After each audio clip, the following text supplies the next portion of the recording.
leave it in just long enough to get rid of the yellowing, as long as the yellowing is not super significant. If it's a brown piece that's supposed to be white, you have to accept that either you're not going to fix it or you're going to lose that print. Because if you leave it in there for multiple days, the print will start to loosen. But I have put prints and stickers in many times. As long as I don't leave it in for more than a day or so, it seems to be fine. Let's have an uneventful, boring weekend after the not-so-fun Thanksgiving weekend.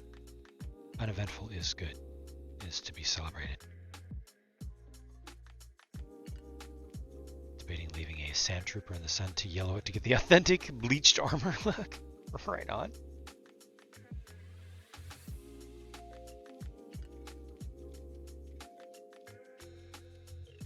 Max Rebo with a yellowed arm. It does.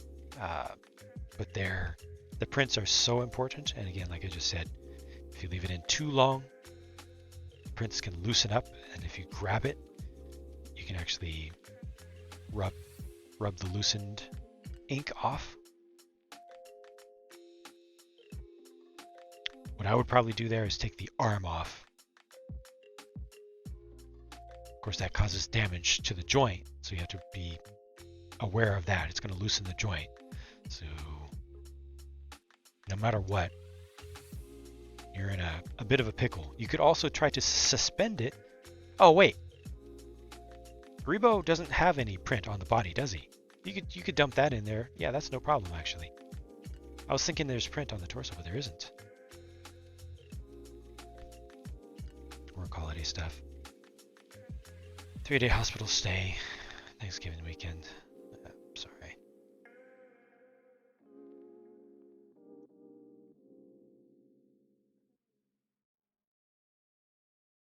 Hang out rapid presence, alright. Highlight our yellow pieces get yellow or browner. They would get brown-ish.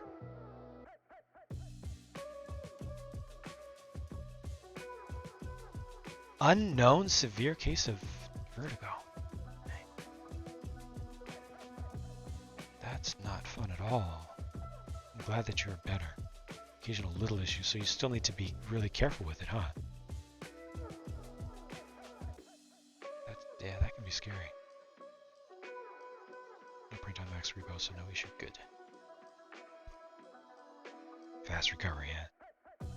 Decent farts are decent. How's it going?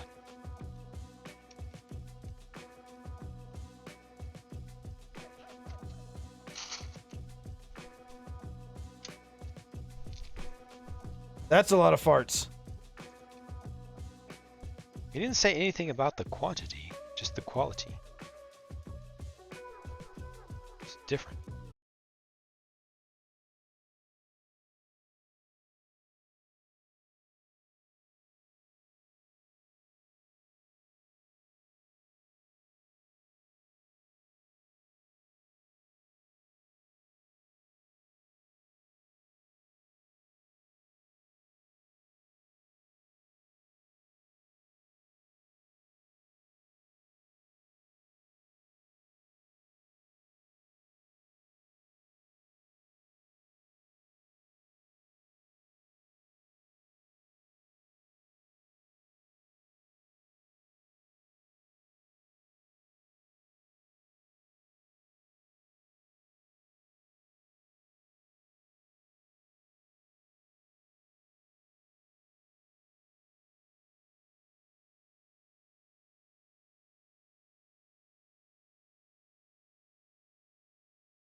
cannot be a wall back here. There cannot be an inner wall of the tunnel throughout this whole section. It has to be bridged above, like so. That's how close it's going to come, or how close it does come.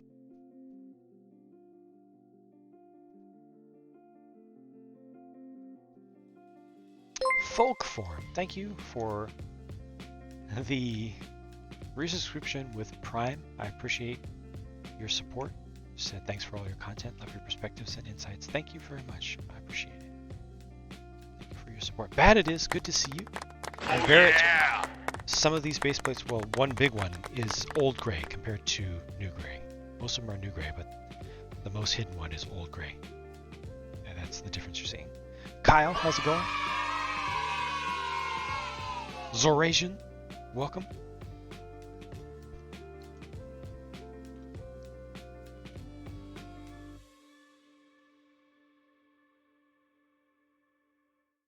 Brick in the mall. Metalhead also, hello.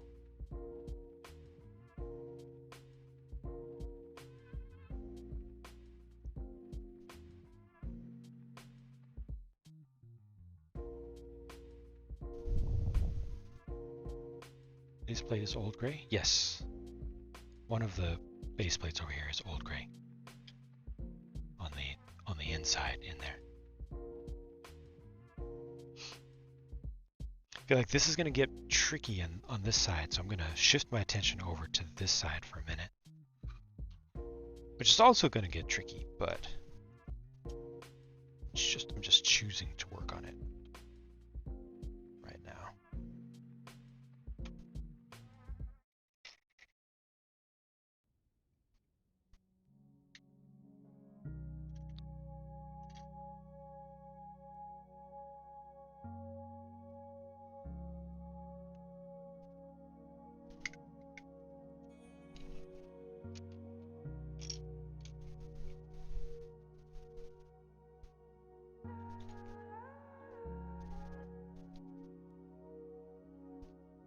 Brick in the Wall, first time I ever heard it was the roughly 2004 or 5-ish EDM remix. First time in my life. Now I'm making a Polar Express. Track compatible. Ran into an issue with the 4 large wheels. When I use it in a row, don't turn. Correct. That is a major thing. You need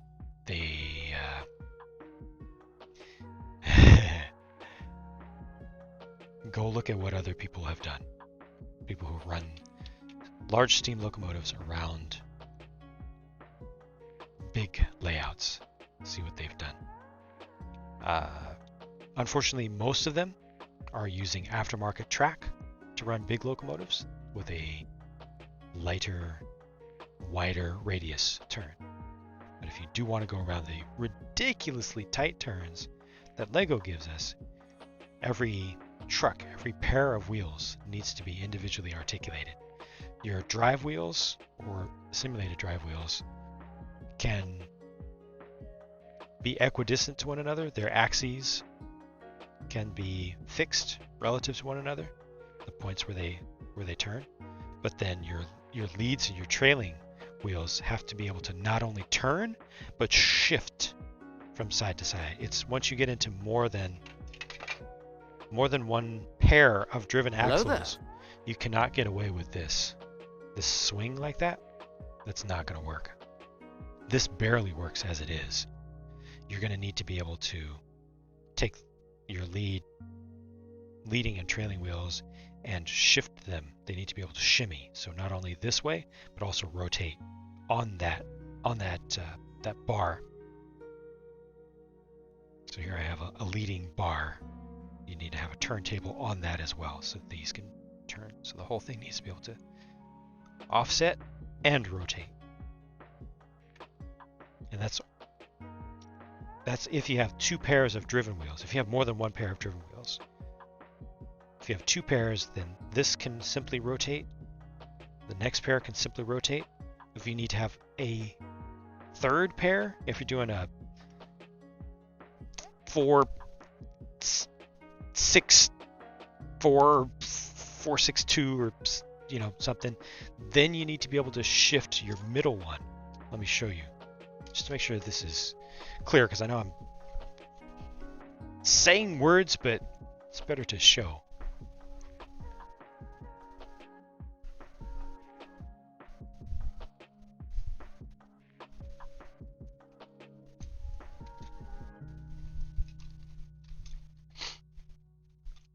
So this is not a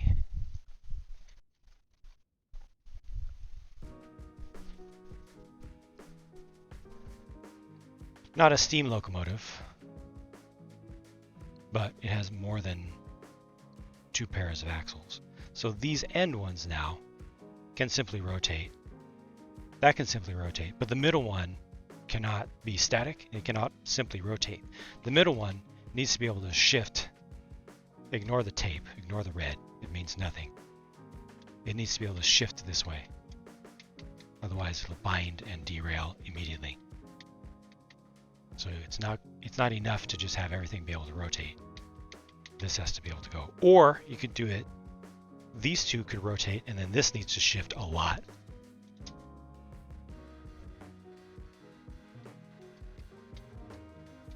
So you need a crazy amount of articulation.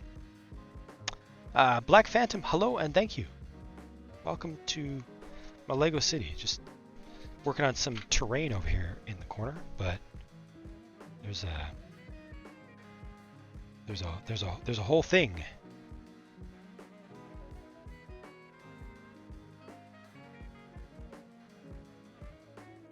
We're working over on this side here. Hi.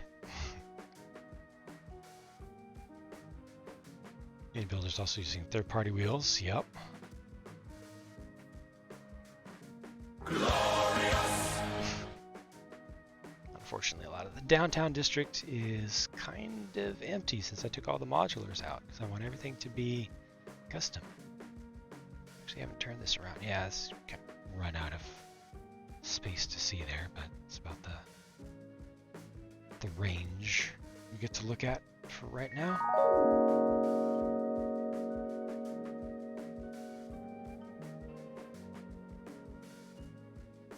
Of course, it would be nicer if this was on a joystick where I could do both axes at once and all that stuff, but yeah, I'm not going to spend thousands of dollars on a PTZ for a single shot. Did you realize the turns were so limited? Yeah, well, it's because that's not Lego's fault. That's the fault of basic physics and the fact that